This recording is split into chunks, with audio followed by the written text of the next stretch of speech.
Olá pessoal, a paz do Senhor. Hoje a gente vai estar iniciando aí a nossa próxima aula, capítulo 14. A gente meditou na aula passada, no capítulo 13. Hoje vamos estar aprendendo um pouquinho no capítulo 14 do livro de Apocalipse.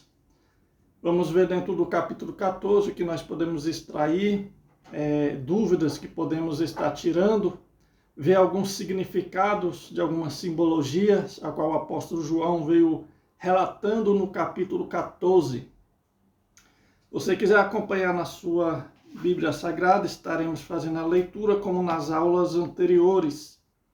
Capítulo 14 diz assim: Olhei, e eis o Cordeiro em pé sobre o monte Sião, e com ele 144.000, tendo na fronte escrito o seu nome e o nome de seu pai. Vamos parar um pouquinho aqui no capítulo 1, refletir um pouco. Aqui vem falando sobre o Monte Sião. Os estudiosos vêm trazendo dois ensinos sobre o Monte Sião. Vou estar escrevendo aqui no quadro. O Monte Sião, o qual vem falando aí no capítulo 1. Coloquei um O a mais aqui. Monte Sião. Ele vem trazendo um significado. Tem duas interpretações. Uma representa a Sião celeste. E a segunda linha de interpretação, que essa Sião ao qual o apóstolo João se refere, é Jerusalém.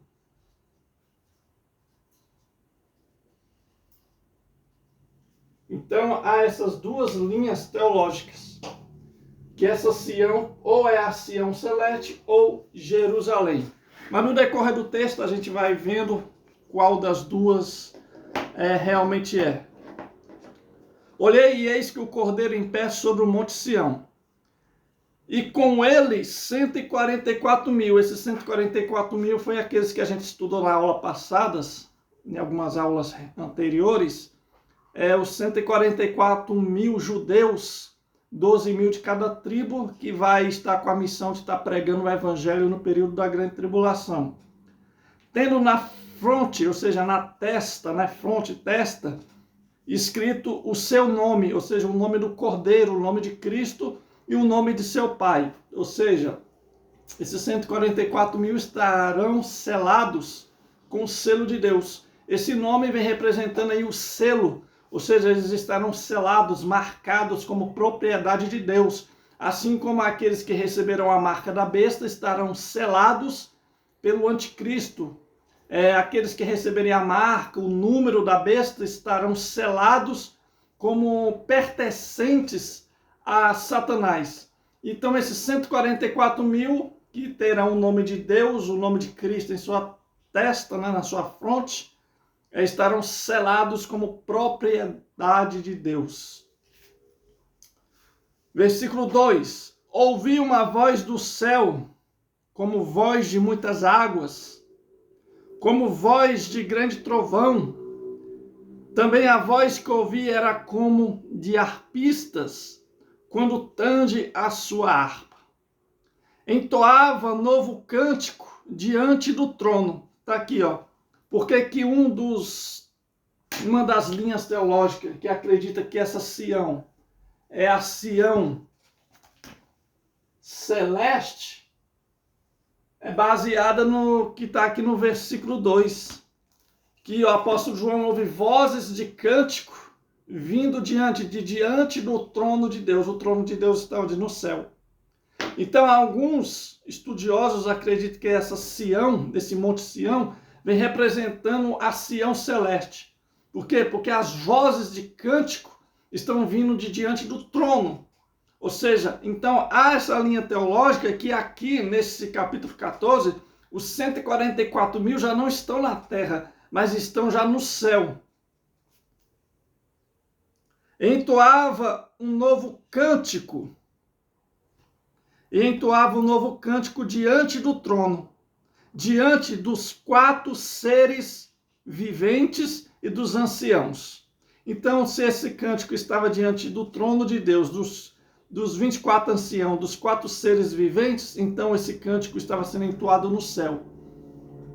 E ninguém pode aprender o cântico senão os 144 mil que foram comprados da terra. Ou seja, eles foram comprados da terra, não são pertencentes da terra. São esses os que não se mancharam com mulheres, porque são castos. São eles os seguidores do Cordeiro, por onde quer que vá. São os que foram redimidos dentre os homens, primícias para Deus e para o Cordeiro. E não se achou mentira na sua boca, e não tem mancha. Ou seja, aqui também, no versículo 5, que alguns estudiosos pegam como base de que a Sião, o Monte Sião aqui que se refere ao Sião celeste. Por quê? Porque na boca dos 144 mil não há mentira. Aqui está querendo dizer o quê? Que eles já estão vivendo no nível de santidade. Então, para eles estar nesse nível de santidade onde não há mentira, eles já estão aqui no céu. Mas há também outra linha teológica que traduz, né, que não quer dizer que eles não pequem, mas quer dizer que a profecia, a palavra que eles pregam é somente a verdade, somente a palavra de Deus. Então, assim, há essas duas divisões sobre esse Monte Sião. Se é a Sião celeste ou se é a cidade de Jerusalém, onde Cristo vai vir no milênio, quando ele estabeleceu o reino milenial. Versículo 6. Vi outro anjo voando pelo meio do céu, tendo um evangelho eterno para pregar aos que se assentam sobre a terra e a cada nação, tribo, língua e povo. Ou seja, João vê um anjo voando e pregando o evangelho. Esse evangelho que o anjo vai pregar, irmão, não é um novo evangelho. Como o apóstolo Paulo ensina em uma de suas epístolas, se qualquer outra pessoa, profeta ou até mesmo anjo vier com outro evangelho, considere anátema, ou seja, maldito. O único evangelho que existe, o evangelho verdadeiro, é esse que nós pregamos, que foi deixado pelo próprio Cristo e pelos apóstolos de Cristo. Então, este anjo, ele estará pregando o evangelho eterno. Qual é o evangelho eterno que nunca mudará? É o evangelho ao qual nós cremos, o evangelho ao qual a igreja hoje prega. Dizendo em grande voz: temei a Deus e dá-lhe glória. É chegado a hora do seu juízo. E adorai aquele que fez o céu, a terra e o mar e as fontes das águas. Ou seja, esse anjo, ele vem alertando os moradores da terra: arrependei-vos, porque está chegando a hora do juízo. Ou seja, a gente estudou que já foi aberto 7 selos, a gente estudou nas aulas passadas que foi soada 7 trombetas, e a gente vai ver mais na frente, ainda falta 7 taças da ira de Deus. Então aqui esse anjo que vem pregando o evangelho eterno, ele vem anunciando que o juízo que está por vir é muito grande. Então a gente vê que Deus, ele levanta os 144 mil selados para pregar o evangelho, ele manda as 2 testemunhas para pregar o evangelho, e ainda até o anjo está apregoando o evangelho eterno para que os homens venham se arrepender. Aqui a gente vê o tamanho da misericórdia de Deus. Deus, ele não tem o intuito de condenar o homem, mas Deus quer que o homem se arrependa e venha se salvar. A gente vê o tamanho da misericórdia de Deus até no período da grande tribulação, ao qual Deus vai enviar até um próprio anjo para apregoar o evangelho eterno. Versículo 8. Seguiu-se outro anjo, o segundo, dizendo: caiu a grande Babilônia, que tem dado a beber a todas as nações do vinho da fúria da sua prostituição. Aqui a queda da grande Babilônia vai ser no derramar de uma das taças da ira de Deus. Aqui o anjo está alertando o que vai vir. A grande Babilônia aqui não é a cidade Babilônia, mas sim o sistema do anticristo, o sistema mundano que tem levado o povo à prostituição, que tem levado a humanidade à prostituição, à idolatria, à imoralidade, ao pecado. Essa grande Babilônia que é revelado aqui no livro de Apocalipse não é uma cidade, um país, mas é o sistema demoníaco, o sistema pecaminoso, é o sistema, o governo do anticristo. Ou seja, que no derramar de uma das taças, que a gente vai ver mais à frente, nos próximos estudos, a gente vai ver que o anticristo vai ser vencido. A gente vai ver que o sistema de governo do anticristo vai ser destruído. Então aqui a grande Babilônia, que o anjo vem falando da queda dela, caiu a grande Babilônia, é o sistema mundano, é o sistema pecaminoso que tem atuado no mundo e tem levado a humanidade ao pecado. Versículo 9. Seguiu-se a este outro anjo, o terceiro, dizendo em grande voz: se alguém adora a besta e a sua imagem e recebe a sua marca na fronte, ou seja, na testa, ou sobre a mão direita, também esse beberá do vinho da cólera de Deus, preparado sem mistura do cálice da sua ira, e será atormentado com fogo e enxofre, diante dos santos anjos, na presença do Cordeiro. Aqui vem falando o quê? Que aqueles que receberam a marca da besta, o número da besta, e adoraram a imagem da besta que foi criado lá no capítulo 13, que a gente estudou na aula passada, esses que adoraram a besta, receberam o número, vão receber a ira de Deus. Eles serão lançados no lago de fogo e enxofre. Essa é a sentença final para quem receber a marca da besta. Ou seja, estarão condenados a um inferno, o lago de fogo. Ali é a ira de Deus sendo derramada sobre o pecador. É a ira de Deus, a justiça de Deus sendo derramada sobre os pecadores que não se arrependeram de seus pecados. Versículo 11. A fumaça do seu tormento sobre pelos séculos dos séculos. Tormento, quando a Bíblia fala de tormento, fala de sofrimento inimaginável. É um sofrimento ao qual a humanidade nunca enfrentou. E a fumaça do seu tormento, ou seja, daqueles que estão sendo atormentados no lago de fogo, sobe pelos séculos dos séculos e não tem descanso algum, nem de dia e nem de noite. Os adoradores da besta e da sua imagem, e quem quer que receba a marca do seu nome. Ou seja, pelos séculos dos séculos, a fumaça do seu tormento vai subir. Noite e dia não cessará. Quando fala de noite e dia, séculos do século, fala que é um tempo sem fim. Ou seja, aqueles que forem lançados no inferno, e logo após o juízo final serão lançados no lago de fogo, nunca mais terão paz.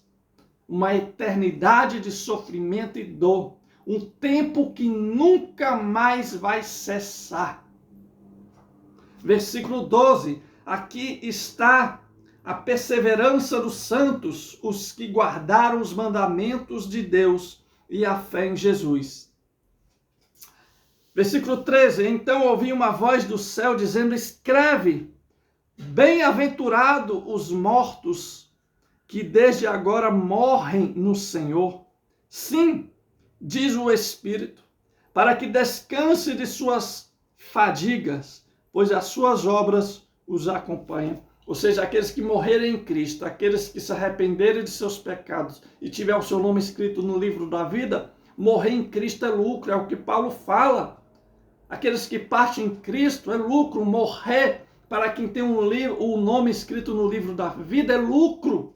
Por quê? Porque vai descansar, não vai sofrer, não vai sentir mais dor. Enquanto aqueles que estão no inferno e serão lançados no lago de fogo, os adoradores da besta, vão sofrer pela eternidade, aqueles que partir com Cristo, vão receber paz, gozo, refrigério e vai ter uma vida, a verdadeira vida, uma vida de paz por toda a eternidade.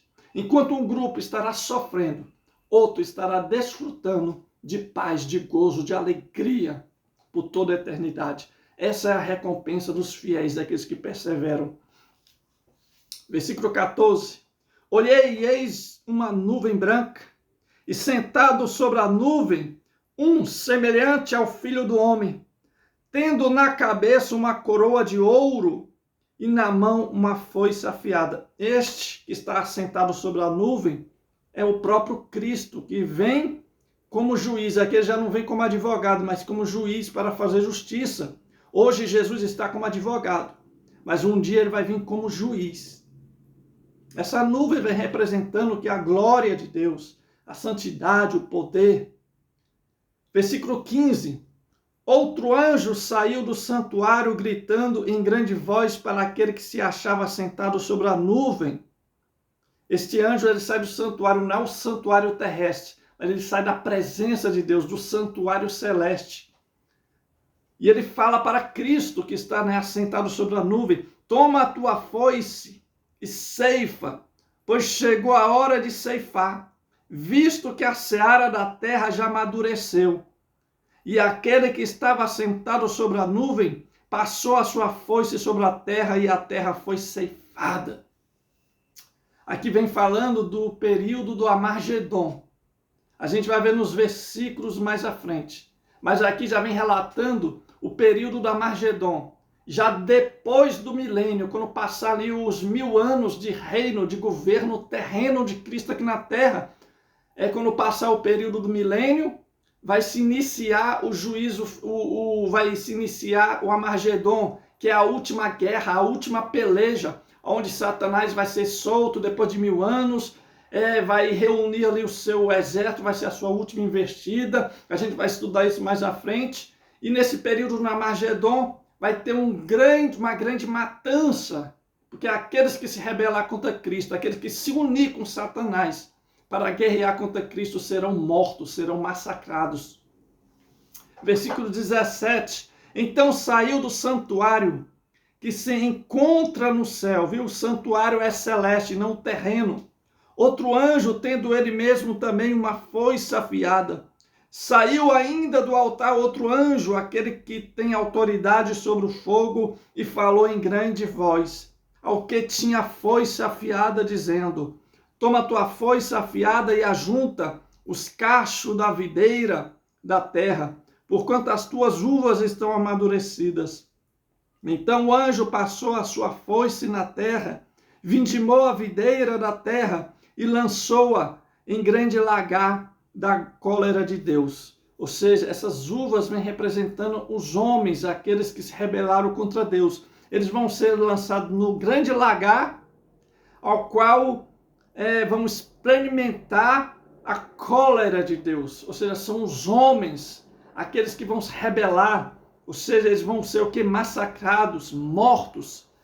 E o lagar foi pisado fora da cidade, e correu sangue do lagar até aos fleios dos cavalos, numa extensão de 1.600 estádios. Ou seja, aqui vem falando dos pecadores que vão receber a morte como sentença pelos seus pecados, pela sua má escolha e por não se arrepender. Irmão, estudando o livro de Apocalipse, a gente vê a dureza do coração do homem.